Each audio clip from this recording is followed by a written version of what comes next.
The Galactic Council chamber fell silent as the emergency beacon pierced through the usual diplomatic chatter. Ambassador Zethkar of the Vraxian Empire straightened his forearms, his compound eyes focusing on the holographic display that materialized above the central podium. The image showed a sector of space that had been empty for over 3,000 years, marked with the universal symbol for quarantine. "Impossible," whispered High Counselor Mirati, her blue-scaled face paling to an almost white shade. "The Sol system has been sealed since the Purge Wars. Nothing could survive in that radiation-poisoned wasteland." The assembled representatives from 47 different species murmured their agreement. Everyone knew the story. Earth, the third planet in the Sol system, had been home to a primitive species called humans. When they had first discovered faster-than-light travel, the galaxy had welcomed them with the same patronizing attitude reserved for all newcomers. Humans were seen as crude, violent, and technologically backward compared to the established galactic civilizations. The decision to quarantine them had been unanimous after the incident at Kepler Station. The humans had refused to accept the Galactic Council's authority, claiming sovereignty over their own affairs. When threatened with sanctions, they had fought back with a ferocity that shocked the galaxy. The war that followed lasted only 6 months, but it had been brutal. In the end, the combined fleets of 12 major civilizations had surrounded the Sol system and bombarded every human settlement with quantum disruptors, turning their planets into radioactive tombs. Or so they thought. Fleet Admiral Ktesh of the Altarian Defense Force manipulated the hologram with his tentacled appendages, zooming in on the energy signatures that had triggered the alert. "These readings are unlike anything in our databases. The energy output suggests a massive fleet, but the propulsion signatures are completely foreign. Sensor ghosts," declared Warprime Thoxon of the Brutari Confederacy, his massive frame shaking the floor as he stood. "The quarantine field must be malfunctioning. No life could exist in that system after what we did to it." But even as he spoke, the readings intensified. The chamber's emergency lights began flashing red as proximity alarms echoed through the station. Through the massive transparisteel windows that surrounded the council chamber, the assembled diplomats could see ships beginning to emerge from hyperspace at the edge of the Nexus system. They were unlike anything any of them had ever seen. The vessels were sleek and predatory, their hulls a matte black that seemed to absorb light rather than reflect it. They moved with a fluid grace that defied conventional physics, turning and accelerating in ways that should have reduced any crew to paste. Most unsettling of all, they bore markings that made several of the older council members step back in recognition. The blue and white emblem of United Earth. "How many ships?" Admiral Kesh's voice barely concealed his growing panic as his tactical displays lit up with contact after contact. "Initial count shows 200 vessels," replied his aide, a young Centauri whose pale complexion had turned an alarming shade of green. "No, wait, 500. The number keeps climbing. They're emerging from hyperspace in perfect formation." High Counselor Mirati activated her emergency communication array with trembling claws. "This is the Galactic Council to all member fleets. We have a Code 7 situation. Unknown hostiles have breached Nexus space. All available ships are to respond immediately." The response came not from her own forces, but from the approaching human fleet. A voice, speaking in perfect galactic standard, filled the chamber with words that sent chills down the spines of every being present. "This is Admiral Sarah Chun of the United Earth Starfleet. We are not hostiles. We are here to talk."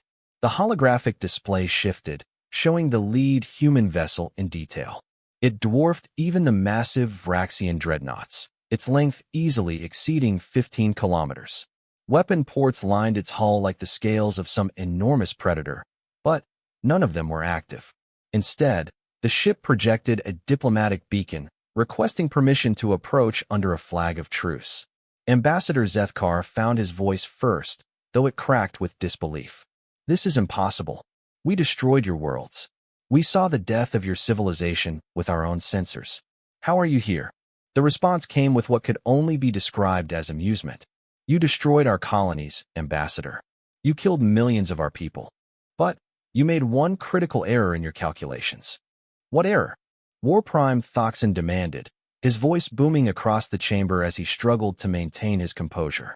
The tactical displays showed that human ships now surrounded the entire Nexus system, their positioning so perfect it seemed choreographed. "You assumed we only lived on planets," Admiral Chen replied. "Humanity learned long ago to thrive in the void between stars. While you bombarded our worlds, our Ark ships were already spreading across the galaxy, establishing colonies in places you never thought to look. Asteroid fields, gas giant atmospheres, the hearts of nebulae, the polar regions of dead stars. We didn't just survive your attempt at genocide. We adapted. We evolved. We became something new." The chamber erupted into chaos as the implications hit home.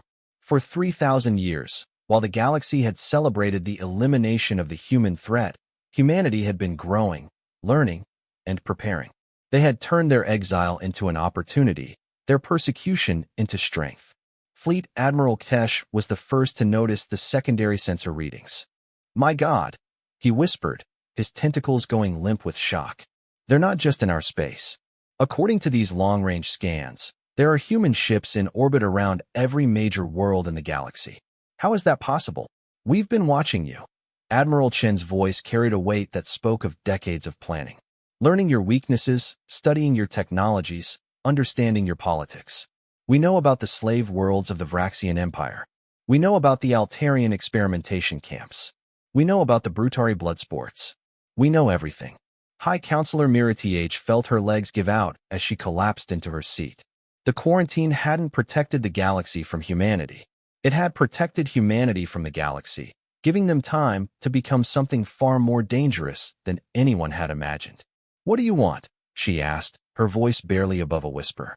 The answer came with the sound of absolute certainty. "Justice, accountability, and a new order for this galaxy that ensures what happened to us never happens to anyone else again." As Admiral Chen's words echoed through the chamber, the assembled representatives began to realize that everything they thought they knew about the balance of power in the galaxy had just changed forever.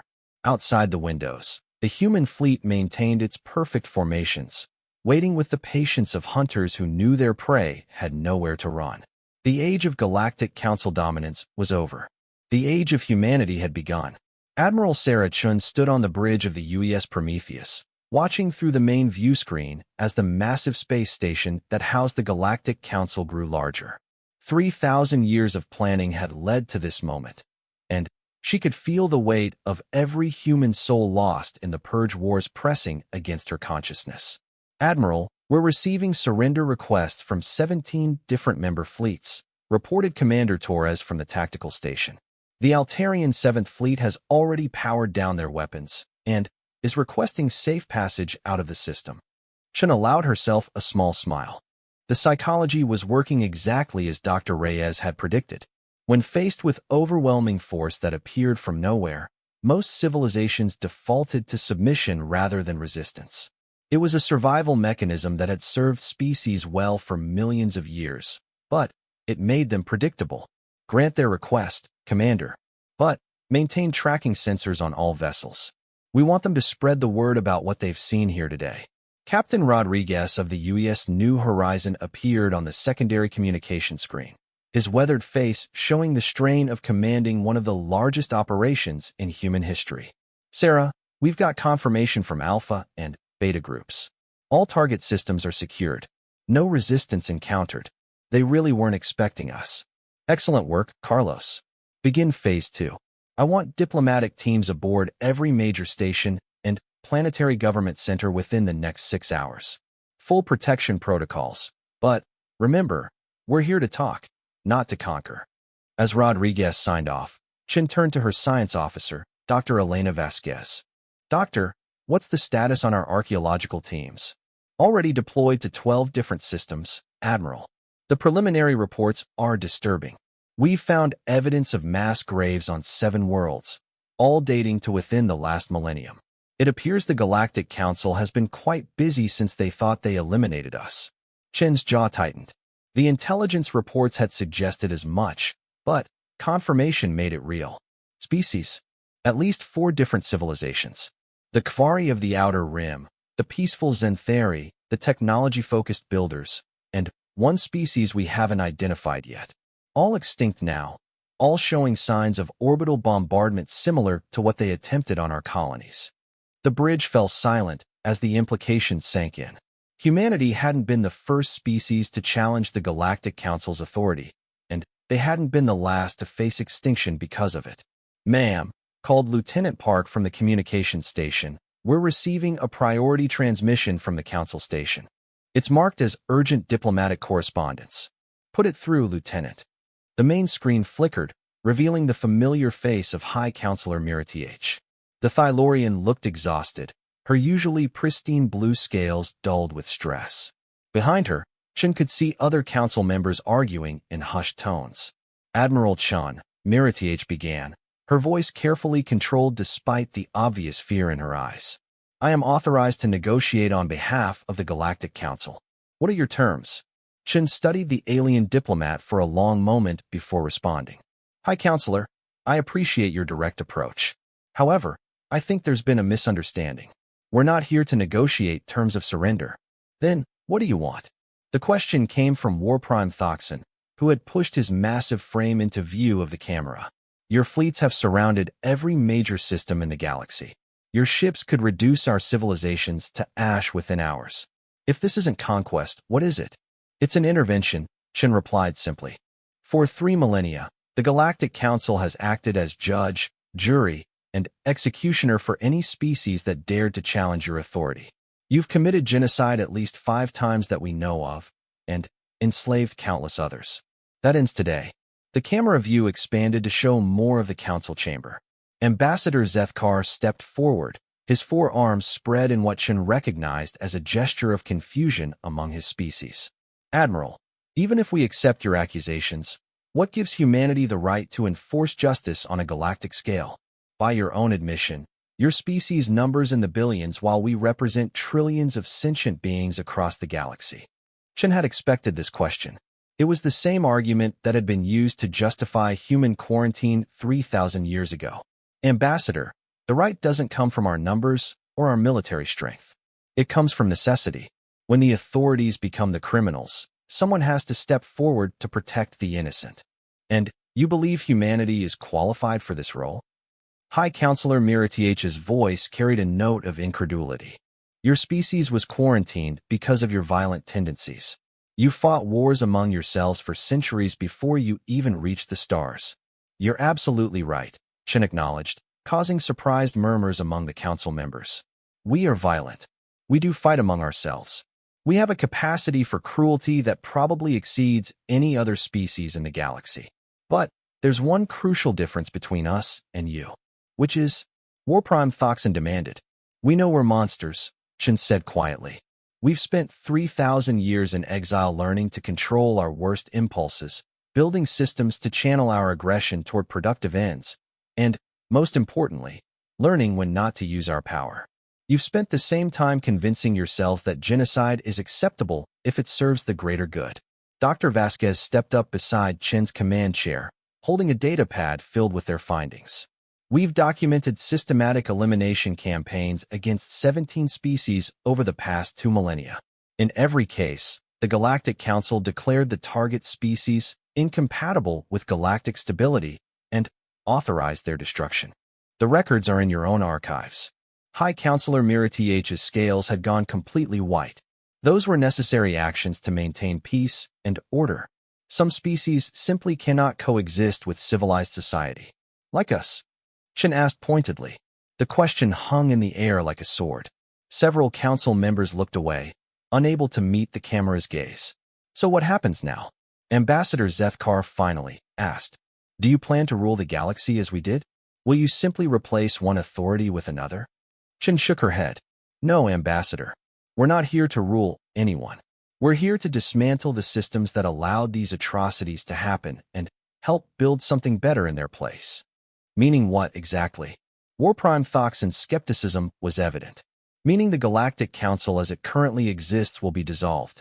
Member species will regain full sovereignty over their internal affairs. A new interstellar body will be established, but with strictly limited authority and oversight from multiple independent organizations to prevent any single group from accumulating absolute power. And if we refuse? The question came from Fleet Admiral Kesh, whose tactical screens Chen knew were showing him exactly how hopeless resistance would be. Then, you'll face the consequences of your actions, Chen replied simply. But I hope it doesn't come to that. We'd rather have you as partners in building a better galaxy than as prisoners reflecting on your crimes. The connection ended as the council members began arguing among themselves. Chen turned to her communications officer. Lieutenant, open a channel to all human vessels. Begin broadcasting on all frequencies throughout the galaxy. Channel open, Admiral. Chen straightened her uniform and looked directly into the camera that would carry her words to billions of beings across thousands of worlds. People of the galaxy, this is Admiral Sarah Chun of the United Earth Starfleet. Today marks the end of the Galactic Council's reign of terror and the beginning of a new chapter in galactic history. For too long, your leaders have made decisions based on fear, prejudice, and the pursuit of power. Together, we will build something better. Together, we will ensure that no species ever again faces extinction because they dared to be different. The age of tyranny is over. The age of freedom has begun. The news spread across the galaxy faster than the speed of light, carried by quantum communication networks that connected every civilized world. On the industrial planet of Karis Prime, Vraxian factory workers stopped their assembly lines to watch Admiral Chen's speech on massive holographic displays. In the crystal cities of Altair 7, scientists emerged from their laboratories to witness history in the making. Even in the deep mining stations of the asteroid belt, where enslaved species had labored for generations under Galactic Council authority, the message reached desperate ears. Dr. Kemal Hassan stood in the observation deck of the UES New Constantinople, watching the orbital platforms around the former Galactic Council stronghold world of Centauri Magnus. Below them, cities that had housed billions of beings for thousands of years continued their daily routines, unaware that their government had just ceased to exist. It's remarkable how normal everything looks, he observed to Captain Lisa Park, who commanded this sector of the human fleet. You'd think there would be more obvious signs of upheaval. Captain Park nodded, her attention divided between the tactical displays and the diplomatic reports streaming in from across the sector. The average citizen doesn't realize their entire power structure just collapsed. To them, this is just another day. The real changes will come gradually. A soft chime indicated an incoming communication. The holographic form of Ambassador Rachel Kim materialized in the center of the observation deck. Kim had been one of the lead architects of humanity's post-exile diplomacy, and her expertise in galactic politics was crucial to the current operation. Dr. Hassan, Captain Park, I have the preliminary reports from our diplomatic teams. The response has been mixed. Define mixed, Captain Park requested, her military instincts alert to potential complications. 14 major systems have formally accepted our proposal for transitional governance. They're requesting immediate assistance in establishing new constitutional frameworks. 23 systems are taking a wait-and-see approach, neither accepting nor rejecting our authority. And 7 systems have declared their intention to resist. Dr. Hassan raised an eyebrow. Which systems are resisting? 3 Brutari military strongholds, 2 Vraxian industrial centers, 1 Altarian research complex, and, surprisingly, the Thylorian homeworld. Mirith's people. Captain Park seemed genuinely shocked. I would have expected them to be more pragmatic. They're calling our intervention an act of war and demanding that we withdraw immediately. They've activated their planetary defense systems and issued a general mobilization order. Dr. Hassan walked to the central console and pulled up a detailed analysis of Thylorian society. They're terrified, he concluded after reviewing the data. 3,000 years ago, they were one of the primary architects of the human quarantine. They know that we have every reason to seek revenge against them specifically. Do we? Captain Park asked pointedly. It was a question that went to the heart of humanity's transformation during their exile. Dr. Hassan had spent decades studying the psychological evolution of human civilization during their isolation, and the answer wasn't as simple as it might appear. The old humanity would have, he admitted. But we've learned something important during our exile. Revenge is a luxury that successful civilizations cannot afford. It clouds judgment, wastes resources, and ultimately destroys those who pursue it. Ambassador Kim's image nodded approvingly, which brings us to the real test of our new approach. The Thylorian homeworld has a population of 4 billion beings. If we handle this situation badly, we risk validating every fear and prejudice the galaxy has about human nature. Captain Park called up a tactical display of the Thylorian system. Their defenses are formidable by Galactic Council standards, but completely obsolete compared to our technology. We could neutralize their entire fleet and planetary defense grid without firing a single shot. How? Dr. Hassan asked, his scientific curiosity overriding diplomatic caution. Electromagnetic pulse weapons, gravity field generators, neural disruptors. We have dozens of technologies they've never encountered. Their shields are designed to stop energy weapons and kinetic projectiles, not quantum field manipulation. Ambassador Kim leaned forward in her hologram. But the question is whether we should. Force might solve the immediate problem, but it won't address the underlying fear and mistrust that drives their resistance. A new voice joined the conversation as Commander Sofia Martinez, head of Human Intelligence Operations, materialized alongside Ambassador Kim. I may have a solution to that problem. Our deep cover operatives in Thylorian space have been monitoring their internal communications for the past 72 hours.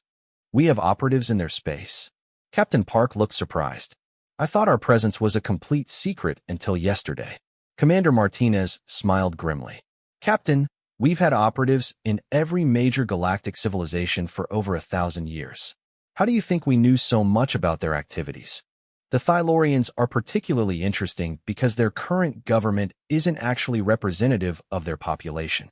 Explain, Dr. Hassan requested. High Counselor Mirati and her faction represent about 15% of the Thylorian population, mainly the old aristocracy and military leadership.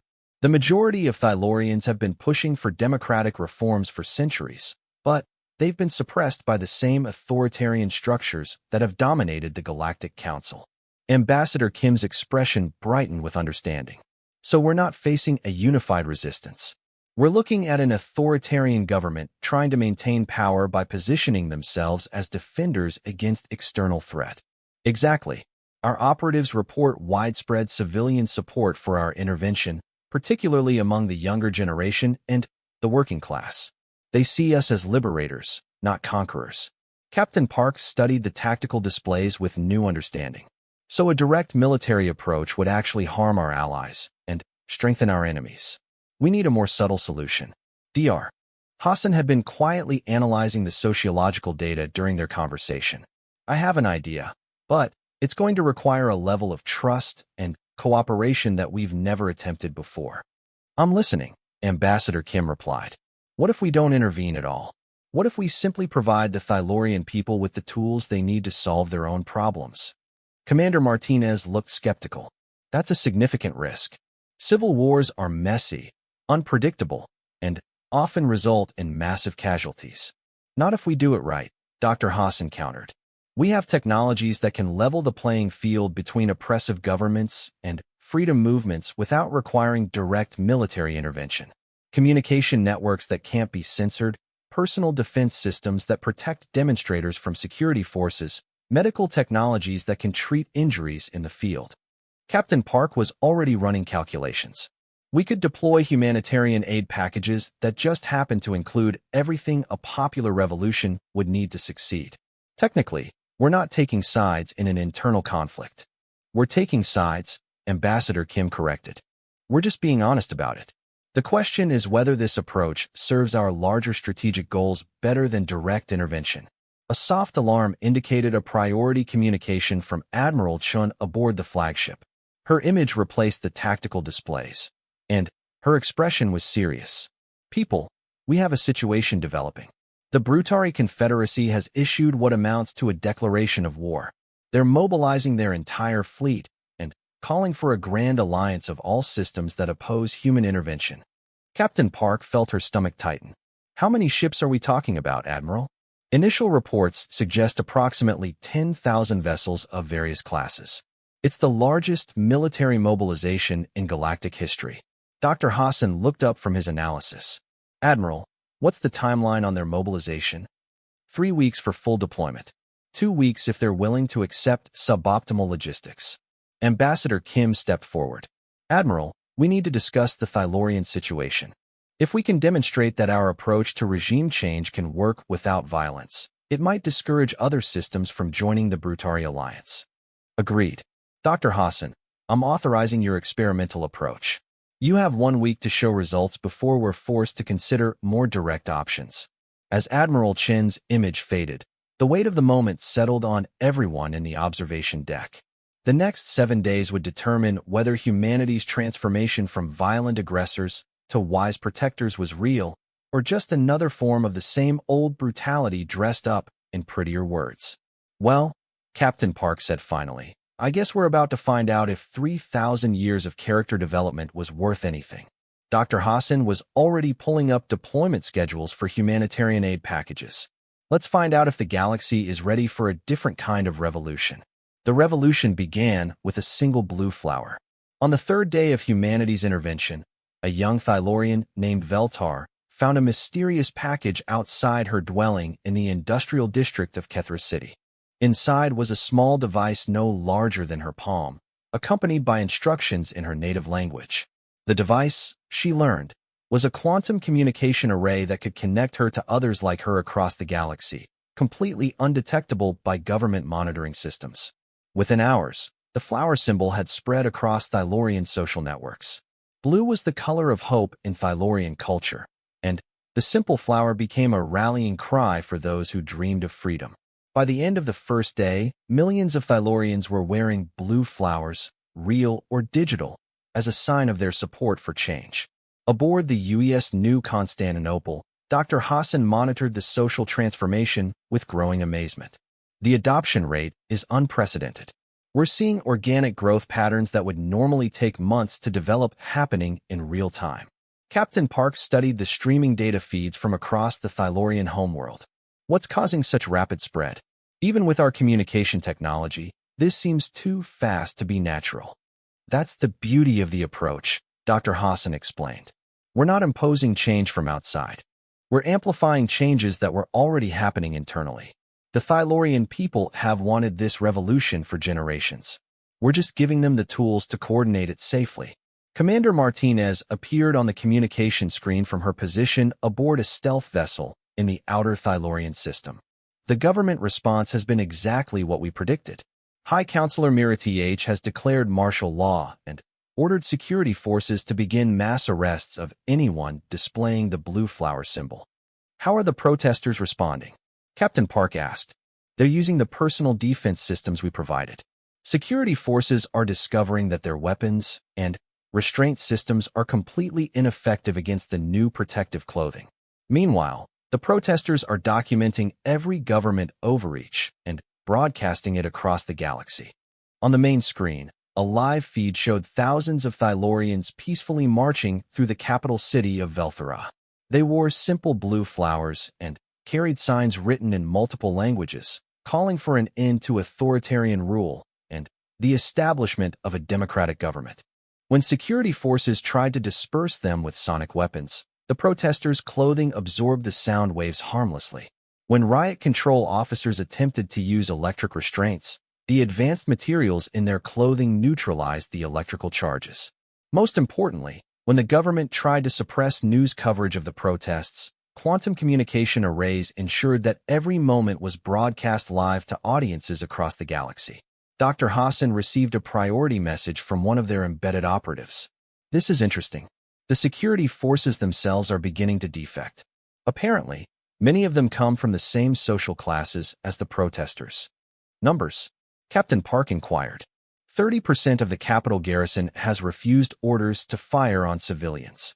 In the outer provinces, entire security divisions are joining the protests instead of stopping them.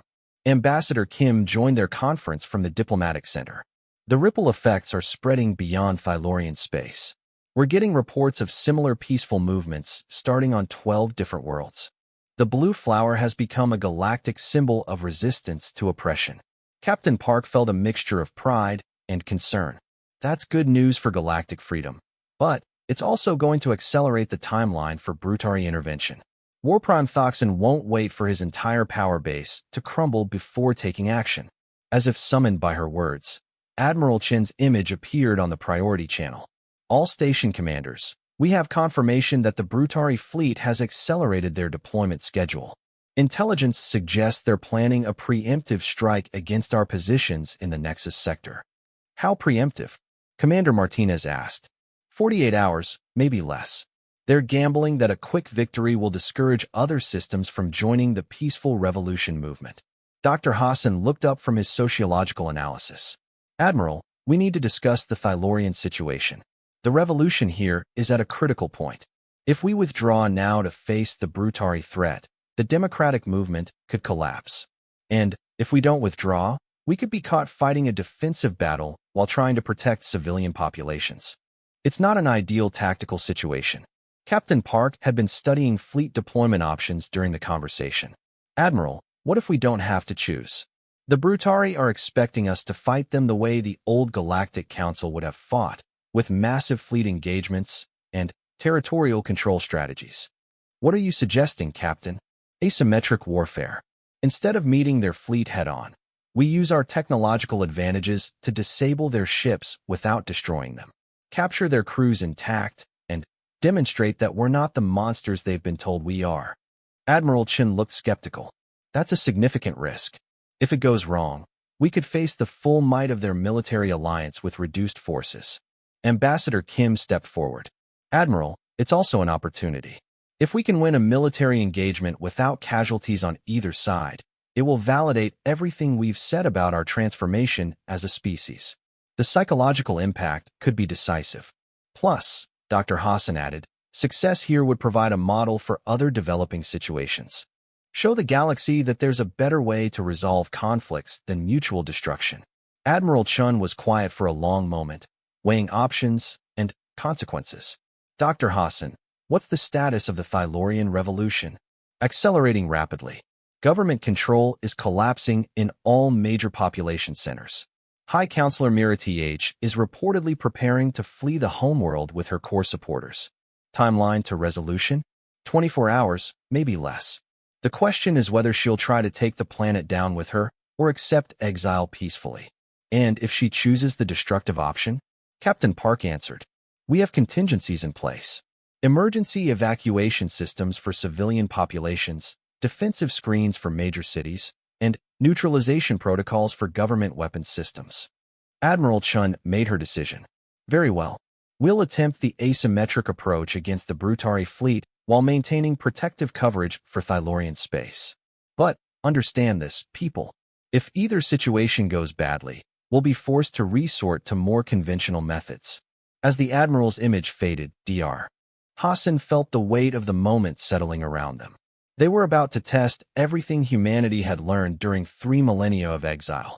Would their new approaches to conflict resolution work against serious opposition, or would they be forced to admit that violence was still the ultimate arbiter of galactic politics? Captain, he said quietly, I hope we know what we're doing. Captain Park was already issuing orders to her fleet. Dr. Hassan, in my experience, hope is what separates civilization from barbarism. If we've learned anything from our exile, it's that hope backed by preparation can accomplish impossible things.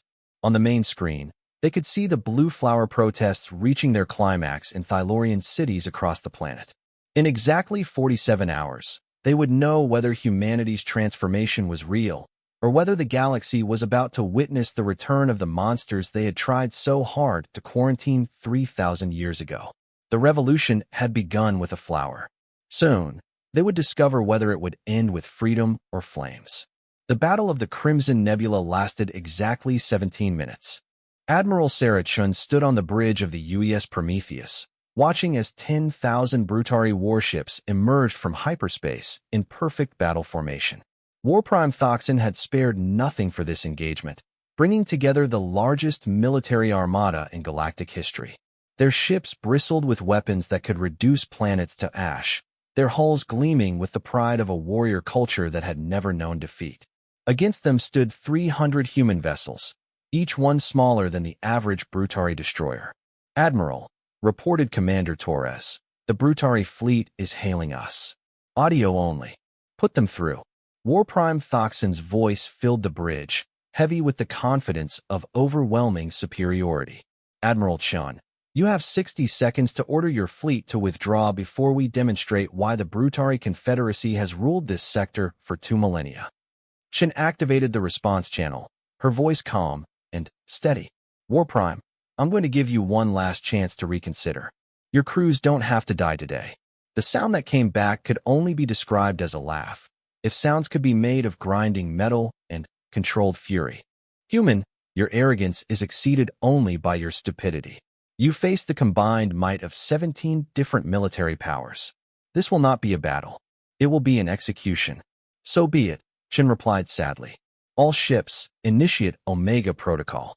What happened next would be debated by military historians for centuries. The human ships simply vanished.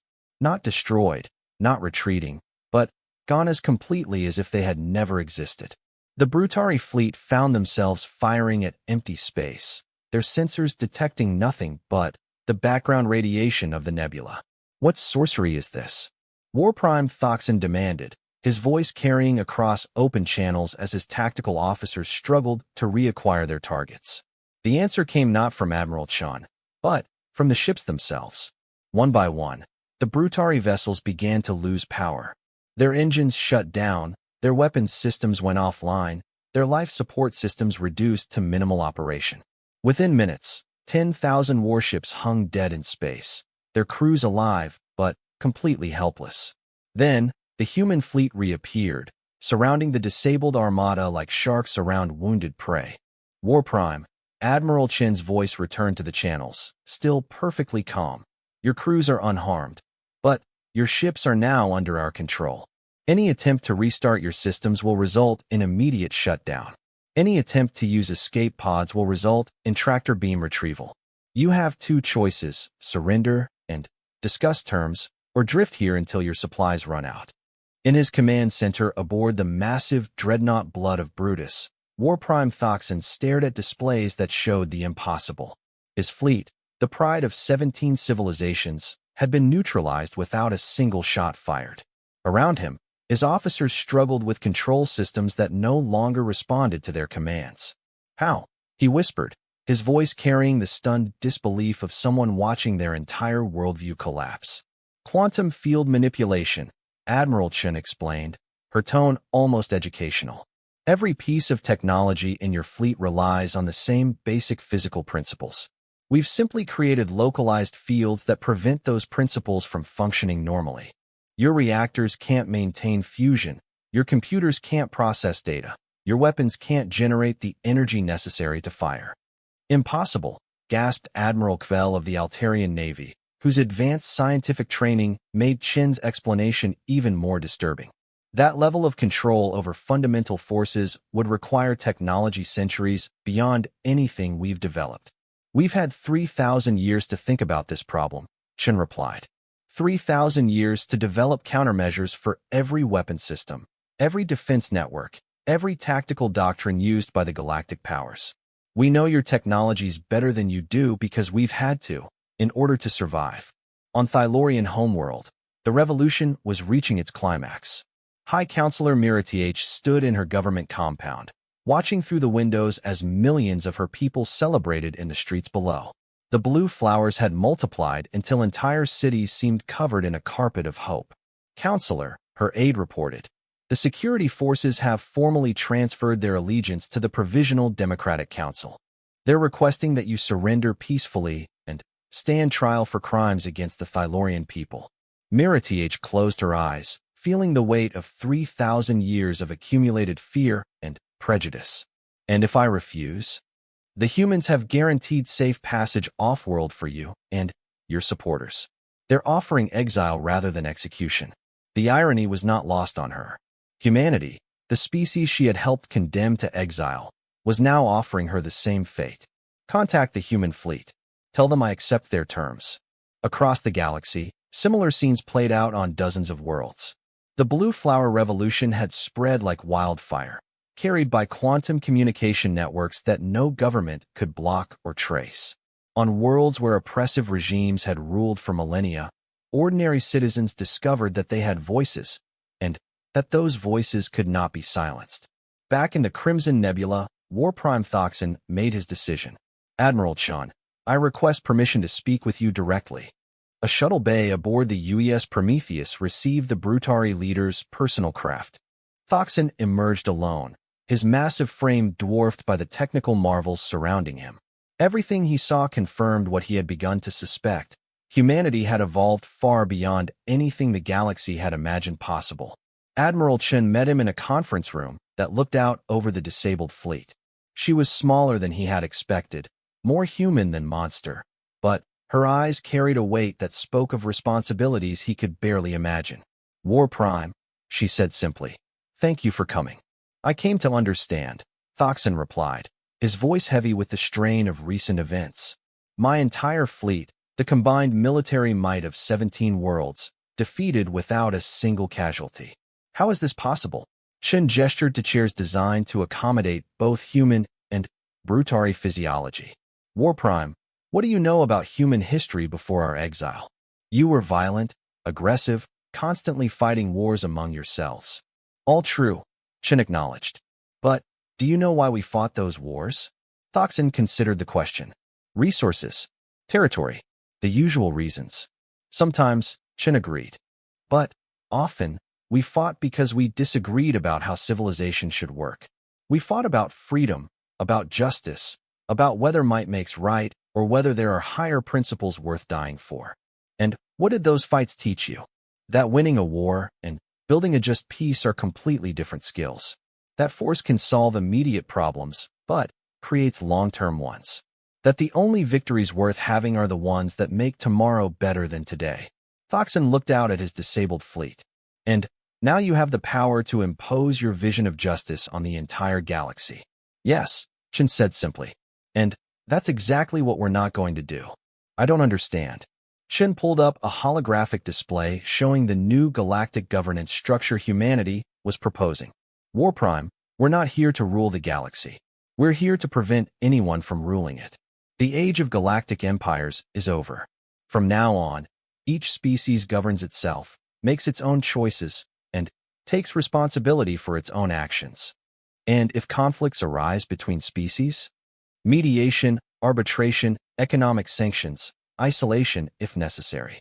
Violence only as an absolute last resort. And then, only with the consent of a truly representative galactic body.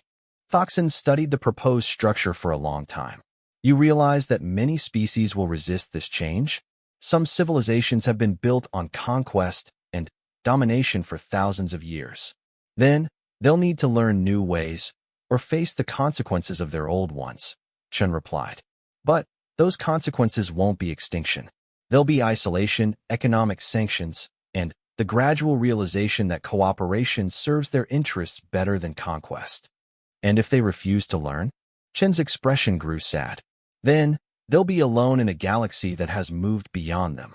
War Prime, we've proven today that we have the power to destroy any fleet, any planet, any civilization that threatens the peace. But we've also proven that we choose not to use that power unless we absolutely must. Thoxon felt something shift in his understanding of the universe. You're not conquerors. You're gardeners. Exactly, Chen smiled.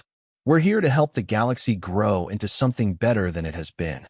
And that includes helping former enemies find new purposes in a peaceful universe. 6 months later, the transformation was complete. The Galactic Council had been dissolved and replaced with the United Worlds Assembly, a body with strictly limited powers and multiple layers of oversight. Democratic movements had succeeded on 47 worlds, while others had chosen their own paths to reform. War Prime Thoxon, now calling himself Counselor Thoxon, served as the Brutari representative to the new assembly. His warriors had found new purposes as peacekeepers and disaster relief specialists, their combat skills adapted to protect rather than conquer. High Counselor Miratih lived in quiet exile on a peaceful agricultural world, writing memoirs that would help future generations understand how fear could corrupt even well-intentioned leaders. And In the Sol system, once empty and poisoned, construction began on the new Galactic Peace Institute, where diplomats from across the galaxy would learn the difficult art of resolving conflicts without violence. Admiral Sarah Chun stood in her garden aboard the orbital habitat that had become her home, tending to blue flowers that had been gifts from grateful Thylaurians. Through her window, she could see Earth in the distance, green and blue and beautiful again, a testament to what patient work and long-term thinking could accomplish. The galaxy had learned that humanity's true strength was not in their capacity for destruction, but in their hard-won wisdom about when not to destroy. The age of empires was over. The age of cooperation had begun, and, in the vast darkness between the stars, other species watched and wondered if they too might find a place in this new galaxy, where strength served justice and power bowed to wisdom. The unexpected had become inevitable. Humanity had returned not as conquerors, but as gardeners of peace. And the galaxy would never be the same.